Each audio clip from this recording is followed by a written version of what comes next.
হার্দিক অভিনন্দন ও শুভেচ্ছা জানাচ্ছি।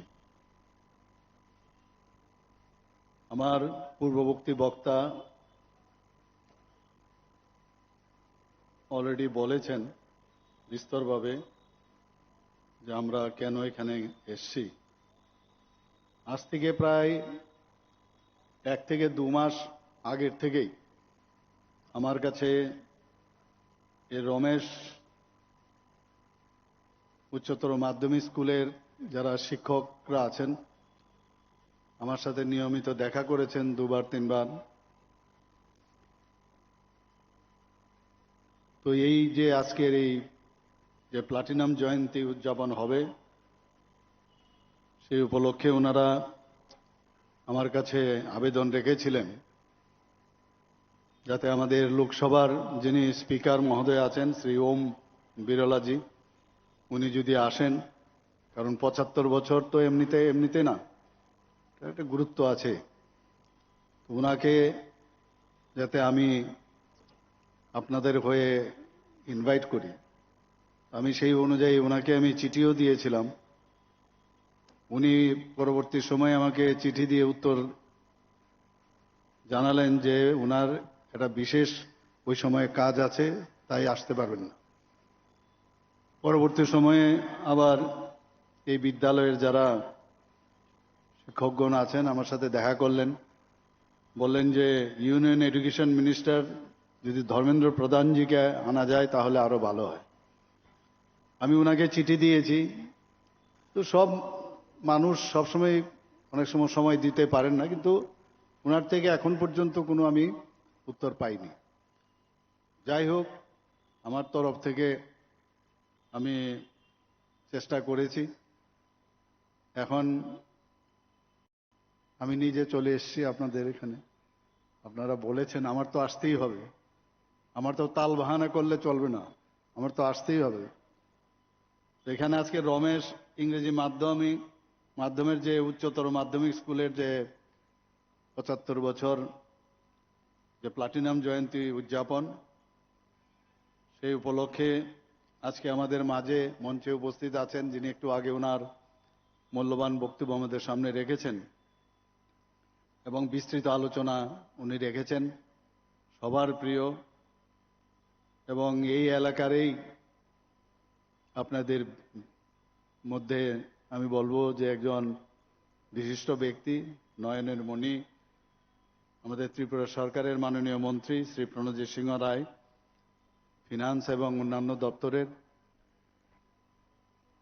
প্রণজিৎ বাবুকে আমি দেখেছি একদম, যখন আমি ত্রিপুরাতে যত প্রোগ্রাম আমি দেখি এর মধ্যে সবচেয়ে বেশি যদি প্রোগ্রামে আমি এসে থাকি সেটা হচ্ছে গুমতি জেলা, আর বিশেষ করে আর কে নগর এবং আমাদের পাশাপাশি যে বিধানসভা আছে সবকটাতে, মাতাবাড়ি, কাকরাবন এবং অন্যান্য যেগুলো আমাদের আছে সবকটাতে, কিন্তু এখানে সবচাইতে বেশি। আগে তো এমন হতো যে উদয়পুর যাব, মনে হয় প্রিপারেশন লাগবে 10 দিন আগের থেকে প্রিপারেশন। এখন তো সকালবেলা উঠেই মনে হয় যে উদয়পুর যাব, মনে হচ্ছে যে বাড়ির থেকে সেই বটতলা যাওয়া, এরকম একটা অবস্থা। খুব কাছাকাছি মনে হয় রাস্তাঘাট এত ভালো হয়ে যাওয়াতে। কিন্তু খুব ভালো লাগে মাতা ত্রিপুরা সুন্দরীর এখানে ওনার আশীর্বাদ রয়েছে, আসতেও ভালো লাগে, কোনো অসুবিধা হয় না। এখানে আমাদের মাঝে উপস্থিত আছেন যিনি অনারেবল সভাধিপতি গুমতি জেলা পরিষদের শ্রী দেবল দেব রায় মহোদয়। এটা টিম বলতে যা বোঝায় আমি দেখেছি এখানে, এটা কিন্তু মডেল, আমাদের ত্রিপুরা রাজ্যের একটা মডেল আমার মনে হয়। যেভাবে গুমতি ডিস্ট্রিক্টের মাননীয় মন্ত্রী, বিধায়ক এবং অন্যান্য যারা জনপ্রতিনিধি থেকে শুরু করে বিশিষ্ট ব্যক্তিদের একসাথে রেখে এবং একই সুতায় একটা মালা তৈরি করেছেন ওনারা। আমি অনেক ডিস্ট্রিক্টে আমি যখন যাই বলি যে জাস্ট লার্ন ফ্রম দেম, এবং এটা আমাদের জন্য কিন্তু একটা শক্তির বিষয়। যে কোনো কার্যক্রম হোক, সেটা যে ধরনের কার্যক্রম হোক, এটা নিশ্চিন্ত থাকে এই কার্যক্রম ফলপ্রসূ হবে। এখানে আমাদের মাঝে উপস্থিত আছেন 2 বিধায়ক এবং আমার কাছে যা খবর আছে দুইজন বিধায়কই এখানে এই স্কুলের ছাত্র। আপনারা নিশ্চয়ই খুশি হবেন যে দুজন প্রাক্তনী এখানে উপস্থিত, আমাদের কাকরাবন বিধানসভার সম্মানিত বিধায়ক শ্রী জিতেন্দ্র মজুমদার মহোদয়। উনাকে মাঝে মাঝে আমি তাকিয়ে দেখি, মাঝে মাঝে দেখি উনাকে দেখি মানে লুকস লাইক গ্লুমি। আমি বললাম, আরে হাসুন, আপনি কেন সবসময় মুখটা এরকম গুমরা করে থাকেন? হাসতে তো পয়সা লাগে না, একটু হাসুন মাঝে মাঝে, একটু হাসলে ভালো লাগে। এবং এখানে যারা আছেন সবাইকে বলবো আপনারা হাসুন। আরে দুঃখ কষ্ট থাকবে, তারপরে হাসতে প্রবলেম কি? যাই হোক, আমি এর মাধ্যমে ওনাকে হাসাতে পারলাম, এর জন্য আমি খুব খুশি। এখানে আমাদের মাঝে সবার দূর থেকে দেখলে যাকে বোঝা যায় যে আসছেন, আমাদের এই স্কুলের যিনি প্রাক্তনী শ্রী অভিষেক দেবরায় মহোদয়, মাতাবাড়ি কেন্দ্রের মাননীয় বিধায়ক। উনি একটু দেরিতে এসছেন। আমি বললাম যে ভালোই হয়েছে, দেরিতে আসাতে একটা স্পেশাল অ্যাট্রাকশন পেল, আলাদা করে ওনাকে রিসা দেওয়া হয়েছে। এটাতে কিন্তু দুটো বিষয়। অ্যাকচুয়ালি আমি যে এটা ঠিক আমি মেনে নিলাম না, তুমি ডিসিপ্লিনের বাইরে গেছো, আগামী দিন করবে না হয়তো, আবার আরেক দিকে তাকে সম্মানও দিলাম। তো এটা মাঝে মাঝে আমার ইচ্ছে করে আমি করি, খুব ভালো। এবং এখানে আমাদের মাঝে চেয়ারপারসন উদয়পুর মিউনিসিপ্যাল কর্পোরেশনের যেটা টিমের মধ্যে আমি যে টিম, আমাদের প্রণজিৎ বাবুর যে team, one of the members of that team Shri শীতল চন্দ্র মজুমদার, অত্যন্ত সজ্জন ব্যক্তি, সবসময় এই বয়সেও যেভাবে কাজ করেন এবং চিন্তা সবসময় করেন। এখানে প্রিন্সিপাল মহোদয় আছেন in charge Udaipur Ramesh high school, উনিও খুব সুন্দরভাবে স্কুল সম্পর্কে, এবং উনিও প্রাক্তন এই স্কুলের। কত বড় এটা আনন্দের বিষয়, আমি এই স্কুল থেকে পাশ করলাম, আবার এই স্কুলের আমি প্রধান হিসাবে কাজ করলাম। এর থেকে আত্মতৃপ্তি আর কি হতে পারে? আজকে যারা এখানে আছে ওরা কিন্তু যখন কোনোদিন এই জায়গাটায় আসবে তখন ওদের কাছে কি একটা ফিলিংস হবে, জাস্ট ইমাজিন। এর থেকে বড় জিনিস আর ওই উপরওয়ালাই সব ঠিকঠাক করে রাখে। এখানে আমাদের ডিএম মহোদয় আছেন শ্রী রিঙ্কু লাথুর, এবং ভালো কাজ করছেন। আইএস, আমি মাঝে মাঝে ওনার সাথে ফোর্টনাইটলি আমার ভার্চুয়ালি কথাবার্তা হয় এই জেলাকে দেখে রাখা, এবং আমি দেখছি ভালো কাটছেন। এখানে শ্রী কিরণ কুমার কে এসপি মহোদয়, উনিও আছেন। উনি এখন অনেক দিন হয়ে গেছে, এখন ত্রিপুরার বাইরে যাওয়ার জন্য অনেক চেষ্টা করছেন।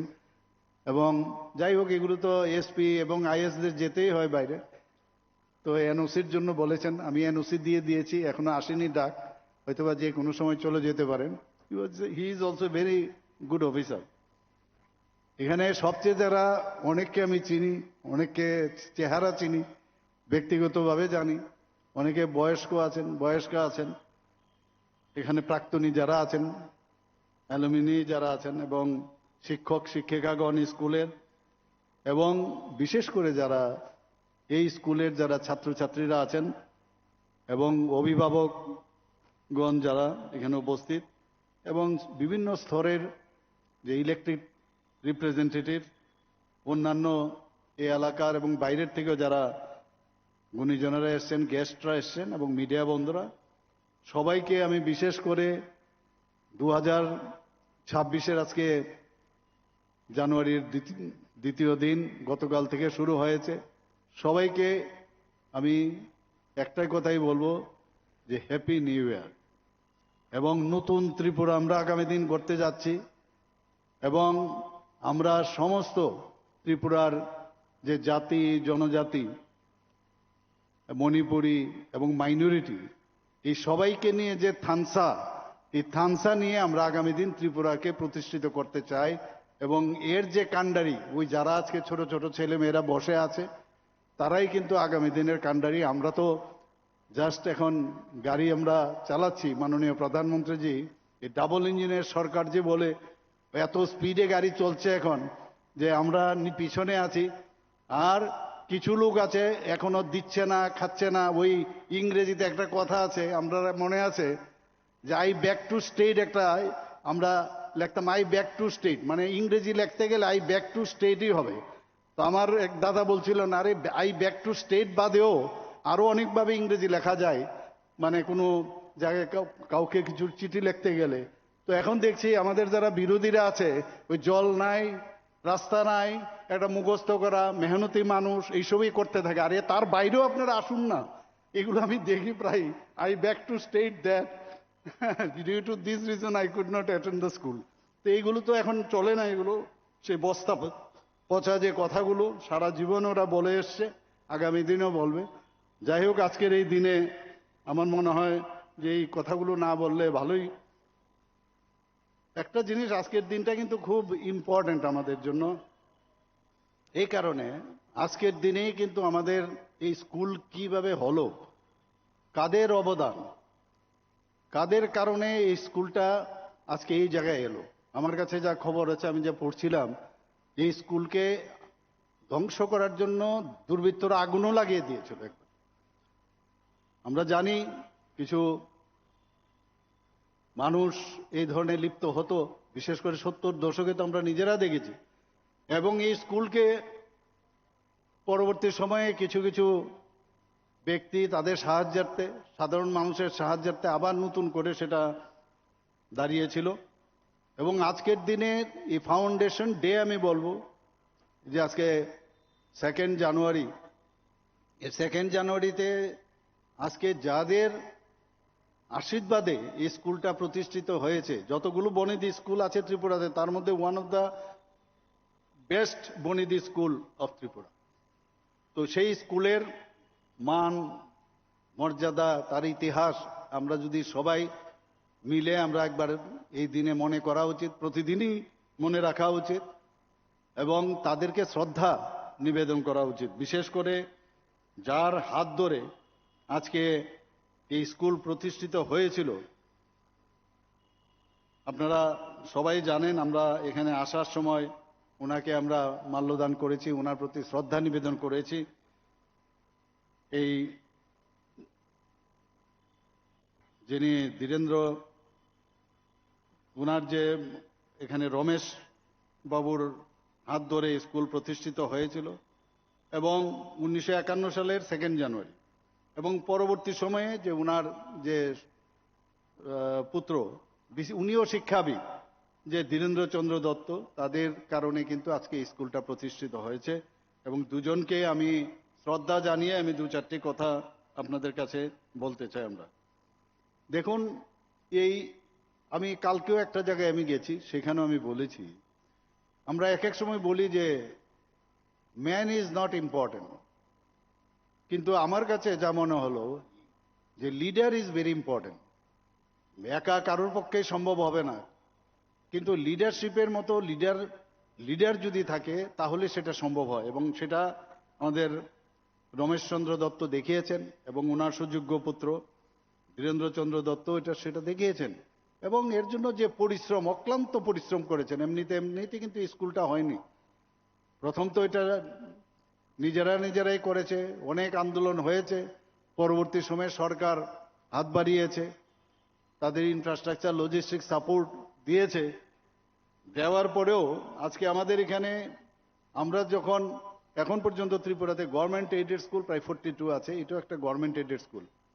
এখানে আমাদের যিনি ইনচার্জ হেডমাস্টার মশাই বলেছেন যে কিছু এখনো এখানের যারা স্টাফ, যারা টিচার, এগুলো অনেকটা খামতি আছে। তো আমরা একটা এর মধ্যে আমরা কথাবার্তা বলছি, ক্যাবিনেটও এই বিষয়ে আলোচনা হবে, যেখানে যেখানে আমাদের গভর্নমেন্ট এইডেড স্কুলগুলো আছে সেখানে যাতে যে পোস্টগুলো আছে সেগুলো যাতে ফুলফিল করা যায়, তার নিশ্চয়ই আমরা এই ব্যবস্থা আমরা করব। এবং আগামী দিন আমরা চাই যে এই ধরনের স্কুলগুলোকে, তার যে ইতিহাস সেটা আরো যাতে সদর্থক চিন্তায় মাথায় রেখে তারা যেন আগামী দিন চলে, সেটা নিশ্চয়ই আমাদের সরকারের তরফ থেকে আমরা করব। এবং যে কোনো ইরাদা যদি আমাদের ঠিক থাকে এবং অনেস্টি যদি থাকে, কেউ আটকাতে পারবে না। এবং সেটার কিন্তু একটা প্রকৃত উদাহরণ আজকে এই রমেশ হাই স্কুল। পরবর্তী আগে তো বাংলা মিডিয়াম ছিল, ইংলিশ মিডিয়াম হয়েছে, TBSCর মাধ্যমে এটার পরিচালিত হয়। এবং আজকে এখানে আমি যা আমাদের মাননীয় মিনিস্টার সাহেব অলরেডি বলেছেন এখানে এই স্কুল থেকে মানে প্রচুর লিজেন্ড ব্যক্তি শুধু ভারতবর্ষে রাজ্যে না, শুধু ভারতবর্ষে না, আন্তর্জাতিক স্তরেও বিদেশেও তারা স্ব মহিমায় ওনারা কিন্তু প্রতিষ্ঠিত হয়েছেন। কেউ বিচারপতি আছেন এখানে এই স্কুল থেকে পাশ করা, কেউ চিকিৎসক, কেউ ইঞ্জিনিয়ার, প্রকৌশলী, প্রযুক্তিবিদ এবং এডুকেশনিস্ট এবং টিচার, সিভিল সার্ভিসেসেরও অনেকে এখান থেকে পাশ করে হয়েছেন। ভালো ক্রীড়াবিদ হয়েছেন, স্পোর্টসম্যান হয়েছেন, কেউ কেউ সায়েন্টিস্টও হয়েছেন, বায়োকেমিস্ট হয়েছেন, সেনাবাহিনীতে কমিশনড অফিসারও হয়েছেন, লেখক, কবি, ঔপন্যাসিক, নাট্যকার, গায়ক এবং ডান্সের দিকেও যারা নৃত্যশিল্পী সহ বিভিন্ন গুণীজনরা এই স্কুল থেকে পাশ করে তারা কিন্তু স্ব জায়গায় প্রতিষ্ঠিত হয়েছে। এখানে সমাজসেবাতেও অনেকে স্কুল থেকে পাশ করার পর সমাজসেবায়ও নিয়োজিত হয়েছেন। বিধায়ক, মন্ত্রী থেকে মুখ্যমন্ত্রী পর্যন্ত এই স্কুল থেকে পাশ করছে। তিনজন বিধায়কও এই স্কুল থেকে ওনারা পাশ করে বর্তমানে এখানে আছেন। আমাদের 2023 সালে এখানে, যদিও আমার পূর্ববর্তী বক্তা বলেছেন, 2023 সালে যখন এখানে আমি কয়েকটা ফাংশনে এর আগেও এসেছিলাম, এমন একটা অবস্থা দেখলাম যে ওয়ালটা মনে হয় সেখানেই পড়ে যাবে, সেদিনই পড়ে যাবে। আমি বললাম এটা কিরকম, এই স্কুলের এত নাম দাম, এবং আমার সত্যিই খুব খারাপ লাগলো। লাগার পর আমি বললাম যে না, এটাতে ঠিকভাবে করতে হবে। আরো কিছু কিছু দিল, দেওয়ার পরে আমরা 8,51,00,000 টাকা, যেটা আমার পূর্ববর্তী বক্তা বলেছেন যে নতুন ভবনের কাজ চলছে, অডিটোরিয়ামও নির্মাণের কাজ চলছে, প্রায় 8,51,00,000 টাকা দেওয়া হয়েছে। তাছাড়া সিনথেটিক যে ফুটবল টার্ফ যে মাঠটা হচ্ছে এখানে, সেটাও প্রায় 5,89,00,000 টাকা দেওয়া হয়েছে। এবং আমরা চাই যে সমস্ত স্কুল, কারণ স্কুল হচ্ছে একটা মন্দিরের মতো, এখানে যারা স্টুডেন্টরা আছেন, যারা আমাদের আগামী দিনের যারা ভবিষ্যৎ, তাদেরকে যদি প্রপার প্ল্যাটফর্ম না দেওয়া যায় তাহলে কিন্তু আমরা মানে আমাদের ভবিষ্যৎ একটা বিরাট গ্যাপ চলে আসবে। গ্যাপ যাতে কোনো অবস্থা না আসে সেই দিকে আমাদের নজর রাখতে হবে। আমি গতকালও একটা জায়গায় আমি বলেছি যে এই বিষয়গুলো নিয়ে, যে 50 বছর পূর্তি হয়েছে আমাদের Tripura board of secondary education. তো সেখানে আমি বলেছিলাম ওনাদেরকে যে আমাদের এই ত্রিপুরাতে এখন যেটা central board of secondary education, যেটাকে আমরা সিবিএসসি বলি, এক একটা বোর্ডের কিন্তু এক এক রকম কারিক্রম থাকে। তো সিবিএসসির যে কারিক্রম সেটা হচ্ছে একটা ইউনিফর্ম কারিকুলাম, কিন্তু তারা যেটার উপর জোর দেন, যেটাকে বলে স্টেম, STEM, স্টেম মানে সায়েন্স, টেকনোলজি, ম্যাথামেটিক্স এবং ইঞ্জিনিয়ারিং। অর্থাৎ এখান থেকে যারা সিবিএসসি থেকে পাশ করে তারা কিন্তু আগামী দিনে জি এবং নিটের মধ্যে পরীক্ষা দেওয়ার জন্য ওদেরকে সেভাবে প্রিপারেশন করে। এখন আসুন আইসিএসসি কি Indian certificate of secondary education, তাদের কি ইচ্ছা, তারা কিন্তু কম্প্রিহেন্সিভ সিলেবাস ওনাদের আছে এবং তারা ফোকাস করে analytic skill with strongness in the language. এইভাবে কিন্তু এক একটা মানে বোর্ডের কিন্তু আলাদা আলাদা আছে। আমাদের সময়ে আমাদের মনে আছে 1976 থেকে Tripura board of secondary education হয়। এর আগে রাজন্য আমল থেকে 1975 পর্যন্ত West Bengal board of secondary education ছিল। এবং আমাদের সময়ে কিন্তু ক্যালকাটা ইউনিভার্সিটি ছিল, এখানে কিন্তু কোনো ইউনিভার্সিটিও ছিল না, এখানে কোনো বোর্ডও ছিল না। সেই জায়গায় এখনকার ছেলে মেয়েরা কিন্তু অনেক বেশি লাকি যে বোর্ড ত্রিপুরাতে আছে, ইউনিভার্সিটি এখানে আছে। এখানে গভর্নমেন্ট শুধু বিষয় না, অন্যান্য প্রাইভেট ইউনিভার্সিটি আসছে এখানে, এতগুলো এখন পড়াশোনার ক্ষেত্রে অনেক সুবিধা হয়ে যাচ্ছে এখানে। তো আজকে এখানে সিবিএসসিরও সুবিধা আছে, আইসিএসসিরও সুবিধা আছে, এবং সমস্ত দেশের মধ্যে বিভিন্ন যে রাজ্য তাদের আলাদা আলাদা স্টেট বোর্ড থাকে, যেমন আমাদের Tripura board of secondary education. আমাদের এখানে কি আছে, আমাদের ত্রিপুরার যার যার রাজ্যের তার যে এখানে কালচার, তাদের যে ইতিহাস, তাকে কিন্তু ইনকর্পোরেট করতে হবে, তার যে তার যে বিভিন্ন বায়োডাইভার্সিটি ইত্যাদি, এইগুলো কিন্তু ইনক্লুড করতে হয়। আমার মনে আছে এটি আমরা যখন West Bengal board of secondary education থেকেও আমরা পাশ করে যখন বাইরে পড়তে গেছি, আমাদের পক্ষে খুব সমস্যা হতো। এই যে মাননীয় প্রধানমন্ত্রী যে ইউনিফর্ম এডুকেশনের কথা বলছেন, যদিও বামপন্থীরা এগুলোতে খুব আন্দোলন করতো, না বুঝেই হোক অজ্ঞানতার কারণেই হোক খুব হইচই করতো। কিন্তু আমরা দেখলাম এবং আমরা ব্যক্তিগতভাবে দেখেছি যে West Bengal board of secondary এডুকেশনের যে সিলেবাসগুলো ছিল একদম পুরো এনে এখানে কিন্তু ত্রিপুরা বোর্ড অফ সেকেন্ডারি এডুকেশনে এটা মানে পেস্ট করে দিয়েছে, এটাকে কপি পেস্ট যাকে বলে। এতে করে আমরা যে পড়াশোনা মানে করেছি ওয়েস্ট বেঙ্গল সেম, বাইরে গিয়ে আমরা দেখলাম সেখানে আমাদের পক্ষে পড়াশোনা খুব অসুবিধা হয়। ওখানকার যে মানে পড়াশোনার যে স্টাইল যেটা সিবিএসসির মধ্যে আছে, সেখানে গিয়ে আমাদের খাপ খাওয়াতে খাওয়াতে এমনিতেই সমস্যা হতো। এবং আমরা নিজেরাও দেখেছি, আমার নিজের একজন ব্যক্তি, আমরা যখন লখনৌতে আমি পোস্ট গ্রাজুয়েশন করতে যাই, এখান থেকে মানে ক্লাস 1-এ এই ত্রিপুরা বোর্ড অফ সেকেন্ডারি এডুকেশনে ক্লাস 1-এ ফার্স্ট হয়েছে, কিন্তু লখনৌতে গিয়ে আমি কোনো স্কুলে ভর্তি করাতে পারি না, পরীক্ষা দিয়ে পরীক্ষা হয় না। আমি বললাম, আরে এই যে শিশু Bihar is suppose two B the best school in Tripura ওই সময়ে, এবং সেই স্কুল থেকে যে ফার্স্ট হয়েছে, বলে এই ফার্স্ট হয়েছে আমার কি হয়েছে, আপনাদের তো মানে পরীক্ষা দিয়ে তো ভর্তি পরীক্ষা দিচ্ছে, রেজাল্টে বেরোচ্ছে না।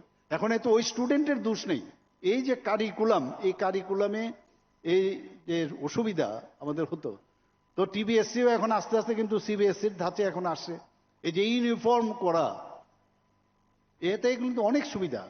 তা আমি ওনাদেরকে বলেছি এই ধরনের সিবিএসসি হোক, আইসিএসসি হোক বা ইন্টারন্যাশনাল বোর্ডই হোক, ওপেন স্কুলিং হোক, যেগুলো ভালো ভালো যে তাদের যে কারিকুলাম সেগুলো যাতে ইনকর্পোরেট করে, তাতে করে আমাদের ছেলে মেয়েরা বাইরে গেলে তাদের যাতে অসুবিধা না হয়।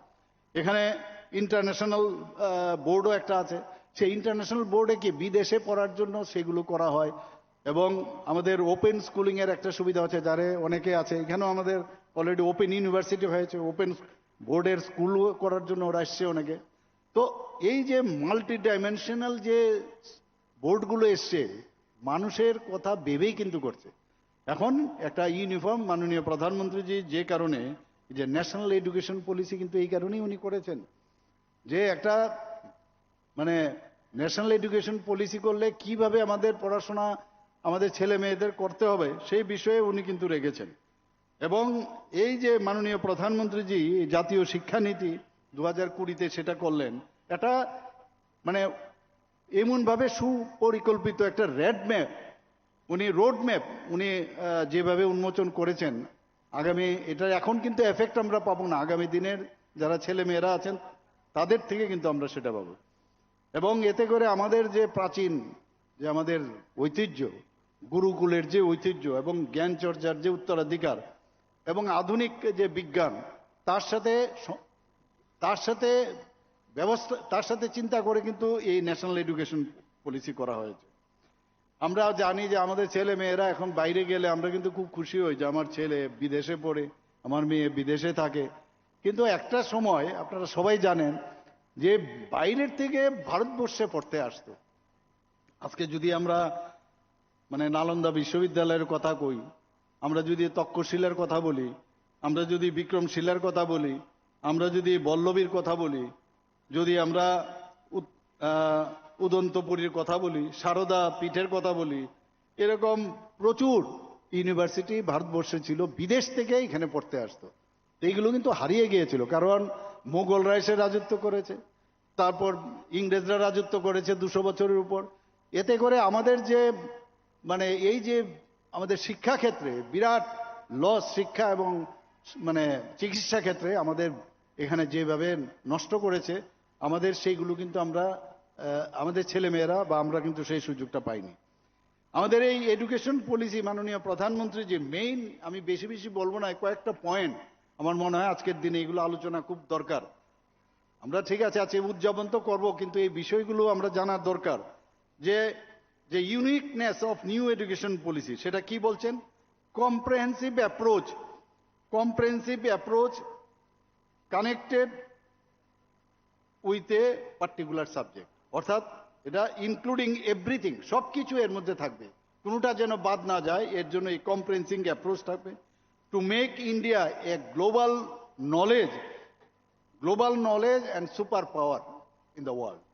আর কি emphasis holistic learning, digital integration and vocational training, খুব ইম্পর্টেন্ট এখন ভোকেশনাল ট্রেনিং আমরাও এখন বিভিন্ন স্কুলে আমরা দিচ্ছি। Aligning education with 21st century, promotes multidisciplinary education. এখন মানে বিভিন্ন, আজকে আমি এটা পড়ছি, আমার সায়েন্স নিচ্ছি, আমার ঠিক লাগছে না, আমি ইচ্ছে করলে আর্টসও যেতে পারি, কমার্সও যেতে পারি। এই যে ফ্লেক্সিবিলিটি এখন চলে এসছে ন্যাশনাল এডুকেশন পলিসি। আগে গতানুগতিক, ইভেন আমি যদি আজকে বিএসসি পড়তে যাই, ফার্স্ট ইয়ারে আমি পড়লাম, আমার কাছে কোনো কারণে আমি পড়তে পারলাম না, so you will get the certificate first year. এবং যদি সেকেন্ড ইয়ার হয় তার জন্য আরেকটু আপনাকে ডিগ্রি স্তরের একটা সার্টিফিকেট দেবে। এরকম থার্ড ইয়ারে গেলে বা অনার্স পেলে মাঝখানে ছেড়ে দিল, বা আপনি যদি ছেড়েও যান অন্য স্ট্রিমে আপনি যেতে পারেন। এই যে ফ্লেক্সিবিলিটি এনেছে সেই ব্যবস্থা এখানে করেছেন। এবং একটা গ্যাপ, এই যে গ্যাপ যাতে না থাকে, যে প্রিপারেটরি স্টুডেন্টস ফর, যেমন আর্টিফিশিয়াল ইন্টেলিজেন্স, এখন আর্টিফিশিয়াল ইন্টেলিজেন্সের উপরে খুব জোর দিচ্ছে। গত পরশুদিন আমি একটা প্রোগ্রামে আমি গিয়েছিলাম স্বাস্থ্যের উপরে আর্টিফিশিয়াল ইন্টেলিজেন্সের উপরে। আমি তো কিছুদিন আগে দিল্লিতে আমি গিয়েছিলাম, মাননীয় প্রধানমন্ত্রীজিও সেখানে ছিলেন। সেখানে 5G প্লাস AI এর উপর আমার একটা সেখানে একটা কিনোট স্পিকার হিসাবে আমার বক্তব্য রাখা হয়েছিল। পড়াশোনা করে আমি গেছি সেখানে থিওরিটিক্যাল কথাবার্তা হয়েছে, সব ঠিক আছে, বলা হয়েছে এগ্রিকালচারে AI এর কি ব্যবস্থা, ইভেন এডুকেশনে কি হবে, হেলথে কি হবে। হেলথে এখানে আমার যখন বলা হচ্ছিল এরকম যে suppose I M a doctor, I could not go to the OT today, but as if you are in room or at home, you will see through AI as if you are in the OT, মানে নিজে দেখছেন এরকম মনে হচ্ছে আমি physically present. এবং সেটাই গত পরশু দিন আমি দেখলাম যে থিওরি ঠিক আছে, কিন্তু তার ইমপ্লিমেন্টেশন, এলিমিনেশন অফ টিউবারকুলোসিসের উপরে, এখানে শুভ্র আছে, শুভ্র ছিল সেদিন ওই প্রোগ্রামে, তো সেই জায়গার মধ্যে আমি দেখলাম যে পেশেন্টের এই টিউবারকুলোসিসের মধ্যে এবং আনসার বেরিয়ে আসছে। তো এআইকে নিয়ে যাতে আমরা আগামী দিন আমাদের স্টুডেন্টদের বেটার হয়, তার জন্য এই আজকে এই মাননীয় প্রধানমন্ত্রীজি আমাদের যে জাতীয় শিক্ষানীতি সেটা করেছেন। আজকে ensuring equitable access to education to rural and যারা মার্জিনালাইজড কমিউনিটি, একদম শেষ প্রান্ত অবধি যারা ব্যক্তি আছেন তাদের কাছে এই এডুকেশন যাতে পৌঁছায় তার জন্য এই ব্যবস্থা করেছেন। শুধু তাই না, যারা আমাদের যারা বিকলাঙ্গ আছে তাদেরও কিভাবে তাদের পড়াশোনা করা যায় তাদের জন্য এই মানে এই ব্যবস্থা আছে। আমি মোটা বিষয়গুলো আপনাদের সামনে রাখলাম। এবং মাননীয় প্রধানমন্ত্রীজি একটা কথা বারবার বলছেন যে শিক্ষা কেবলমাত্র খালি বই পড়লেই হবে না, এটার মূল্যবোধ, বিকাশ এবং জাতি গঠনের যে আমরা যে রাষ্ট্রবাদী চিন্তাধারায় সেটা আমাদের কাছে একটা শিক্ষা, আমাদের কাছে একটা হাতিয়ার, এবং আমরা আগামী দিন সেইভাবে আমরা কাজ করব। বন্ধুগণ, আমরা সবাই জানি যে এই যে শিক্ষা, আমরা অনেকেই কিন্তু মানে কম জানলে কিন্তু আরেক সমস্যা, মানে জানলে খুব অসুবিধা, কিন্তু কম জানলে আবার কম জেনে নিজেকে আমরা জাহির করার চেষ্টা করি আমরা সব জানতাম। কাজেই এই শিক্ষা, প্রকৃত শিক্ষার মাধ্যমে আমরা যদি ভ্যালু এডেড যদি আমরা এডুকেশন আমরা করি, তাহলে এই যে অন্ধকার থেকে আলোর দিকে আমরা যেতে পারবো, অসত্যর থেকে আমরা সত্যর দিকে আমরা যেতে পারবো, আমরা অনৈতিকতার থেকে নৈতিকতার দিকে আমরা যেতে পারবো। তো সেইগুলোই আমাদের, এবং শিক্ষা মাধ্যমে আমাদের যে মনকে গঠন করা যে বিষয়, নিজেকে স্টেবল রাখা, সেটা কিন্তু দরকার। এখানে অনেক স্টুডেন্টরা আছেন, এই বয়সে আমরাও অস্থির ছিলাম, আমরা কিন্তু এখন যে কথাগুলো বলছি সেগুলো ওরা হয়তো বা শুনতে চেষ্টা করবে না। আমি কালকেও এই কথাগুলো বলছিলাম যে এই সময়ে যারা এই কথাগুলো শুনবে, আমরা কি করি, বয়কালে মন্দিরে যাই, এবং বয়কালে মন্দিরে গিয়ে কি লাভটা হবে, সমাজের কি কাজ হবে, এই টাইমেই কিন্তু তাদের এই যে আমাদের মুনি ঋষিরা যা বলে গেছেন এই সময়ে কিন্তু শোনার, এবং যারা এই বয়সে সেটাকে ক্যাচ হোল্ড করতে পারবে তারাই আগামী দিন এই রাজ্যকে, যে নতুন ত্রিপুরার কথা বলছি, তারা গঠন করতে পারবে। এখানে যারা আমি গার্জিয়ান যারা আছেন তাদেরকে আমি বলবো, কিছু আজকেও আমি পেপারে দেখেছি, আমার কথা কিছুটা এখানে টেনেছে ওরা, যে কিছুটা আধ্যাত্মিক যে বিষয়, সেটা কিন্তু সমস্ত স্কুলের ছেলে মেয়েদের সেটা মেডিটেশন করা খুব প্রয়োজন। ইভেন আমি একটা জায়গায় গেছিলাম, সেখানে খেলাধুলার একটা প্রোগ্রাম ছিল। আমি বললাম যে খেলার আগেও অন্তত 10 মিনিট আপনারা মেডিটেশন করুন বা 15 মিনিট করুন, এবং খেলার পরেও 10 থেকে দেখবেন আপনার খেলার যে ছন্দ সেটাও কিন্তু একটু আলাদা হয়ে যাবে। তো এটা আমাদের মনে হয় খুবই উচিত। এবং এটা এই শিক্ষা কিন্তু আমার যতটুকু মনে হয় যে এটা কিন্তু একটা ব্রিজ, যে আমি অজ্ঞ এবং তাকে জানবার জন্য যে ব্রিজ, সেটা হচ্ছে এই শিক্ষা। এবং আমরা জানি যে স্বামী বিবেকানন্দ কি বলেছেন, যে আমাদের মধ্যে সবকিছু আছে, আমাদের মানুষের যে অন্তর্নিহিত যে পূর্ণতা, সেটা আমরা নিজেরা জানি না যে I am strong, I have everything, I have been given the মানে এভরিথিং ইন মাই মানে in my body, in my soul, everything in my mind. এটাকে এক্সপ্লোর করার যে টাইম, সেটা যদি হয় তাহলেই পূর্ণতা। আমরা এই দিক সেদিক ঘুরে লাভ হয় না, এবং সেদিন যেটা বুঝবে তবেই মানুষ বুঝতে পারবে। এখানে আরেকটা সর্বপল্লী রাধাকৃষ্ণন, যে আপনারা জানেন যে এত বড় ফিলোসফার এবং ইন্ডিয়ান একাডেমিক, এবং শুধু তাই নয়, উনি একটা স্টেটমেন্ট বলবে, former vice president of India, উনি কি বলেছেন, knowledge without action is useless, knowledge without action is useless. আবার উল্টো দিকে আবার কি বলছেন উনি, and action without knowledge is foolishness. তো এই যে আমাদের মহান ব্যক্তিরা এই কথাগুলো বলেছেন, এমনিতেই বলেনি। এদের কথা শুনে আমরা আগামী দিন আমরা যদি এই বিষয়গুলোকে বোধগম্য করি, তবেই আমরা আগামী দিন আমরা এই রাজ্যকে আমরা সামনের দিকে এগিয়ে নিয়ে যেতে পারব। মাননীয় প্রধানমন্ত্রী যে এখানে যারা আজকে সবচেয়ে বড় ওনার কাছে যে শক্তি, সেটা হচ্ছে এই যে 18 থেকে 35 বছর, মানে সবচেয়ে হিউম্যান রিসোর্স ভারতবর্ষের মধ্যে কিন্তু আছে। এবং তার উপর ভিত্তি করে উনি স্বপ্ন দেখছেন, আগামী দিনের স্বপ্ন দেখছেন। এবং প্রায়শ আপনারা দেখেছেন যে পরীক্ষা পে চর্চা, উনি প্রায়শ আপনাদের সাথে সবার সাথে কথা বলেন। অর্থাৎ এই যে স্ট্রেস পরীক্ষার সময়, আমরাও নিজেরাও সবসময় কোন একটা মানে পরীক্ষার সময় আমাদের স্ট্রেস হতো। আগে কোনো প্রধানমন্ত্রী আমার মনে হয় না এইভাবে, যে মন কি বাত অনুষ্ঠান যেরকম একটা এক্সেপশনাল একটা মন কি বাত অনুষ্ঠান উনি প্রতি লাস্ট রোববারে প্রতি মাসে করেন, সেই এইভাবে পরীক্ষা পে চর্চা, পরীক্ষার আগে সেটা মাধ্যমিক এবং উচ্চ মাধ্যমিকের সমস্ত ভারতবর্ষের মানুষ যারা স্টুডেন্ট আছে তাদের কাছে কথা বলেন। এবং যখন কথা বলেন তখন দেখা যায় স্টুডেন্টরা কিন্তু অনেক রিল্যাক্স থাকে। কারণ ভয়ে থাকলে তার ভিতরের যে পূর্ণতা যেটা আছে সেটা কিন্তু কোনো অবস্থায় সেটা প্রকাশ পাবে না, ভয় পেলেই কিন্তু সমস্যা। তো সেই জায়গায় উনি বারবার বলছেন যে তরুণ প্রজন্মে হচ্ছে আমার স্বপ্ন, এবং যদি আমরা তাদেরকে প্রপারলি আমরা প্ল্যাটফর্ম দিতে পারি। এই পরীক্ষা পে চর্চায় উনি দেখেছি, উনি বারবার আমাদের সামনে আমাদের স্টুডেন্টদের সাথে কথা বলেন।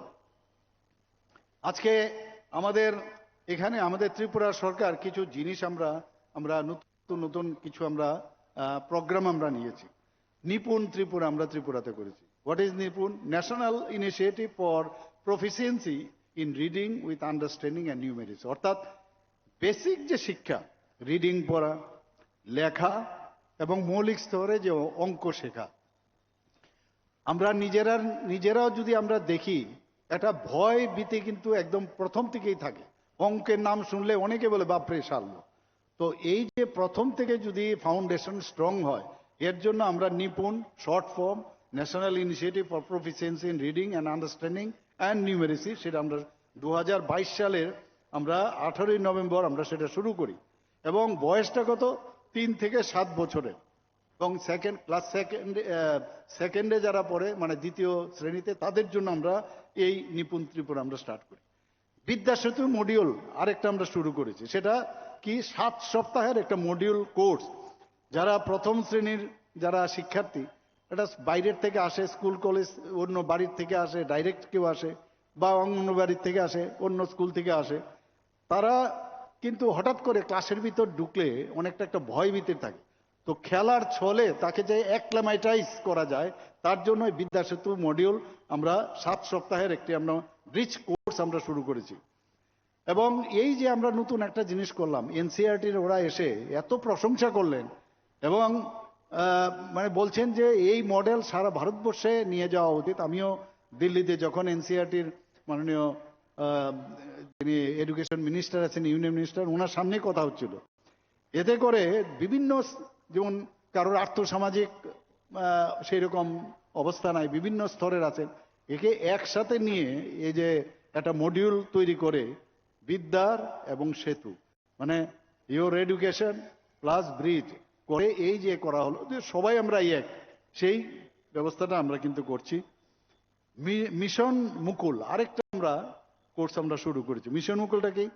যারা আঙ্গনওয়াড়ি কেন্দ্রের টিচাররা আছেন তাদেরকে, কারণ আলটিমেটলি আঙ্গনওয়াড়ি থেকে কিন্তু এরা স্কুলে আসবে, তো ওই আঙ্গনওয়াড়ি স্কুলের টিচারদের আমরা কিন্তু একটা ট্রেনিং আমরা দেই, যাতে করে স্টুডেন্টরা যখন আসবে এবং তাদেরকে মাঝে মাঝে স্কুলে ভর্তি হওয়ার আগে তাদেরকে প্রাইমারি স্কুলে নিয়ে আসা এবং এই স্কুলের যে পরিবেশ তার সাথে যেন কাপ করা।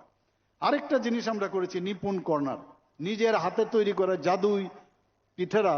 এটা আপনারা নিশ্চয়ই এর মধ্যে দেখেছেন, যারা টিচার আছেন জানেন যে নিপুণ কর্নার আমরা অনেক স্কুলের ক্লাসের মধ্যেই নিজেদের বানানো খুব স্বল্প খরচে রাখা আছে, এবং অনেক জিনিস ম্যাথেই হোক, বিজ্ঞানেই হোক, বা বিভিন্ন যেসব এনভায়রনমেন্টের বিষয় হোক, এগুলো কিন্তু নিজেরাই কাগজে দিয়ে বানানো হয় বিভিন্ন জিনিস দিয়ে। সেগুলো ক্লাসের মধ্যে থাকাতে খেলার ছলে কিন্তু ওরা পড়াশোনা করতে পারে। তো একের পর এক আমরা চেষ্টা করছি যে এই ধরনের ইনোভেটিভ কিছু করার। এবং টিএলএম আর একটা জিনিস আমরা সেটাকে বলি টিচিং লার্নিং ম্যাটেরিয়াল, যেটা আমি একটু আগে বললাম যে নিজেরাই স্টুডেন্টরা সেটা তৈরি করেন, কম খরচে স্টুডেন্ট মানে এই ধরনের টিচিং লার্নিং ম্যাটেরিয়াল সেটা তৈরি করে। এর জন্য কয়েকবারই আমাদের ডিস্ট্রিক্ট লেভেলও হয়েছে, স্টেট লেভেলেও এই ধরনের প্রোগ্রাম হয়েছে। আরেকটা বিষয় আপনারা, আমরা কিন্তু কোনো সময় এই সুযোগটা পাইনি যে আমি কি, আমার মধ্যে কি আছে। এক একটা মানুষ, মানে we are all born for purpose, specific purpose. Government, আরে আমাদের গভর্নমেন্টের তরফ থেকে শহর যে কার্যক্রম, মানে আনন্দের সাথে ওই শিশুর ভিতরে আসলে কি লুক্কায়িত আছে সেটা বের করার একটা কার্যক্রম আমরা করেছি।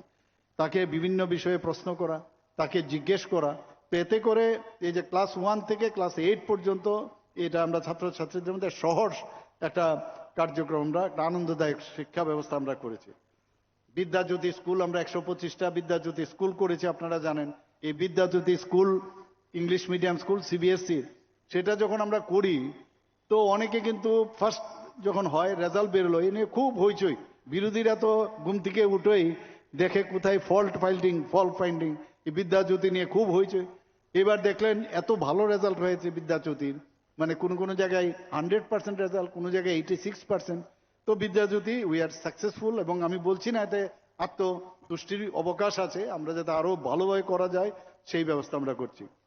আমরা সুপার 30 একটা প্রকল্প আপনারা জানেন যেটা শুরু করেছি, যারা 30 জনকে আমরা বেছে নিয়েছি, যারা ভালো রেজাল্ট করবে তাদেরকে পরীক্ষার মাধ্যমে, তাদেরকে এই প্রকল্পের মাধ্যমে তাদেরকে বিশেষ ট্রেনিং দেওয়া। এখন পর্যন্ত আইআইটিতে 8 জন এই সুপার 30-তে পেয়েছে, 12 জন এমবিবিএস এ পেয়েছে এবং 13 জন এনআইটিতে ভর্তির সুযোগ লাভ করেছে। আমরা নবম শ্রেণীর, আমি এখানে যারা গ্রামে গঞ্জে আমি বহু জায়গায় যাই, মেয়েরা একটা বাইসাইকেল পাওয়া এটা সাংঘাতিক বিষয়। আমাদের ক্লাস 9-এর এখন পর্যন্ত প্রায় 1,22,500-র উপরে ছাত্রীদের আমরা, যারা উইমেন এম্পাওয়ারমেন্টের কথা এতদিন আমরা মাননীয় প্রধানমন্ত্রীজি বলেছেন, এবং এটা গ্রাউন্ডিং কিন্তু আমরা সেটা করছি। সেখানেও আমরা এই নবম শ্রেণীর যারা মেয়েরা আছেন তাদেরকে এই বাইসাইকেল আমরা দিয়েছি। আমরা 703 জন মেধাবী শিক্ষার্থী যারা আছেন, এই চিফ মিনিস্টার এখানে আমার অর্থমন্ত্রী মহোদয় আছেন, উনি এটা কিন্তু আমাদের বিরোধীরা বলেন যে কোন কাজটা করেছেন, এতগুলো তো আপনারা বলেন কিন্তু কোথায় সেগুলোর ইমপ্লিমেন্টেশন। কিন্তু আমরা কিন্তু যেটা বলি সেটা আমরা করি।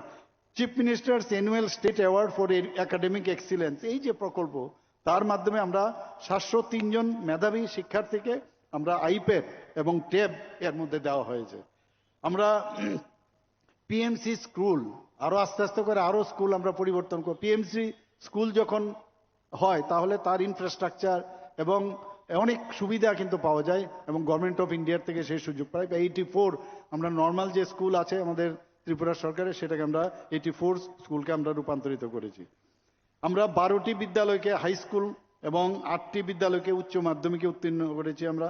2025 শিক্ষা 26 শিক্ষাবর্ষে। আগামী দিন আমরা করব আরো।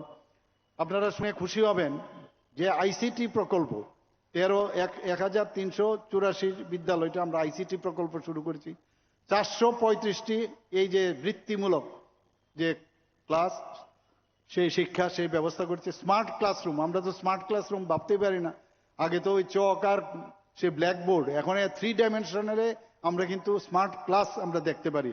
প্রায় 1210টি স্মার্ট ক্লাস রুম চালু করেছি। টিঙ্কারিং ল্যাব, ইনোভেটিভ আইডিয়া, ছেলে মেয়েরা গিয়ে নিজেরাই মতো করে সেখানে ড্রোনও হতে পারে বা অন্যান্য সব জিনিস টিঙ্কারিং ল্যাবে ইনোভেটিভ যে ল্যাব সেটা 367টি স্কুলে করেছি। পার্সোনাল আপডেটিং লার্নিং ল্যাব প্রায় 180টিতে। আমরা জানেন যে বন্দে ত্রিপুরা একটা চ্যানেল আমরা শুরু করেছি এবং 5টি পিএমই বিদ্যা ডিটিএইচ চ্যানেলও শুরু করেছে। অনেকে বাড়ির থেকে বসেও তারা পড়াশোনা করতে পারে। ভার্চুয়ালি অনেক কিছু এখন করা যায় এবং চ্যানেলের মাধ্যমে সেই সুবিধা আমরা করেছি। এখানে আরেকটা যে বিষয়, যারা অনেকে আছে সায়েন্সের সাথে যত বেশি স্টুডেন্টরা যুক্ত থাকবে তাতে করে আমাদের যে আগামী দিনে যে ভারতবর্ষ এবং ত্রিপুরা বা অন্যান্য রাজ্য সেটা কিন্তু অনেক সুবিধা হয়। তার জন্য তাদেরকে বিজ্ঞানের দিকে তাদের যাতে আকর্ষণ হয় তার জন্য আমরা বিজ্ঞান Tripura science talent search examination এবং ম্যাথ ট্যালেন্ট সার্চ এক্সামিনেশন আমাদের সরকার আসার পর সেটা শুরু করেছি।